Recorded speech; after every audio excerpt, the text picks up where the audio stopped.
Hey friends at USD 407, this is Shelley Swayne. I'm your superintendent of schools. Very happy to come to you in 6 minutes with Swayne. Kind of a special edition.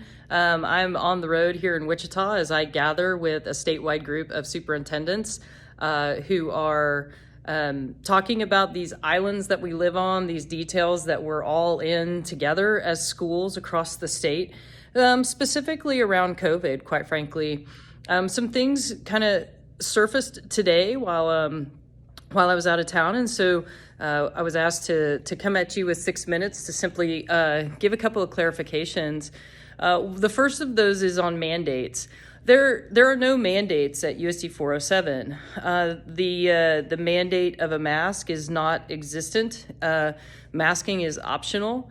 It has not changed since we started school, or actually, quite frankly, ended school last year. Are there conversations about masking out there? Yes. They're simply conversations. Having a conversation about something certainly doesn't mean that we are doing anything.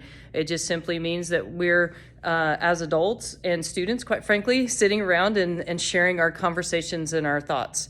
There are no mandates in testing. We have this week, last Thursday, as a matter of fact, opened up optional testing so that those students who are in close contact quarantine may still access school based on their option. Yes, it's true that the only way you can access the modified quarantine, the new modified quarantine, is by testing negative on a daily basis and wearing a mask while you're in school, or this just recently in the last couple of days, or also access the court. Any indoor activity is also at your disposal should you remain healthy in that optional testing process. None of that is mandatory, and none of it will become mandatory as far as the testing goes. That is not something that we can mandate, nor would we in this case. And the conversations of that really are non-existent. They're simply optional opportunities to take the orders that are given during quarantine and make the best of them to still attend school and now still attend and be able to participate. The other thing to talk about is quarantine. USD 407 has no control over a quarantine. We are a communicator and a collaborator with Russell County Health Department. Russell County Health Department is the sole charge or the sole person or people in charge of issuing quarantine orders in close contact or isolation orders when a person is diagnosed. That being said, we help communicate that, and we take that on because A, we value our Russell County Health Department, and B, as educators, we have a relationship with you as parents and families and students that is different than what they have. And for us to be able to reach out and have that conversation, we feel like is a more friendly opportunity for parents to hear that maybe their child has been exposed to during close contact conversations, a COVID positive case. And we simply do that, again, as a collaborative component.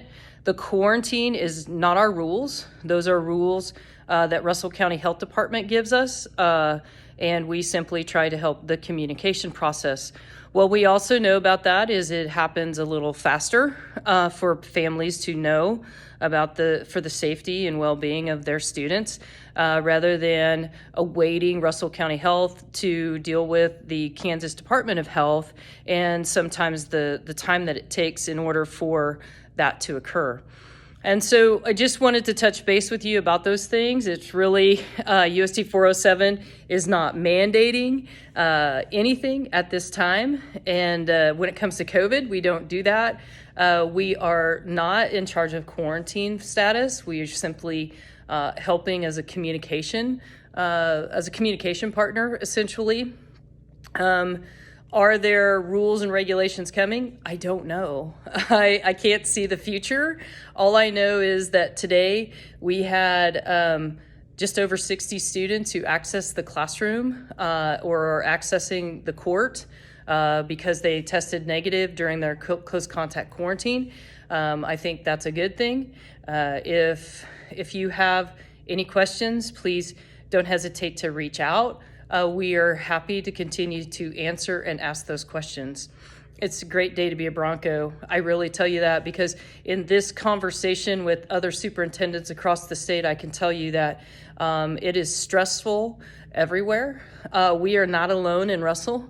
We are dealing with and continuing to will deal with all schools in this scenario and all communities.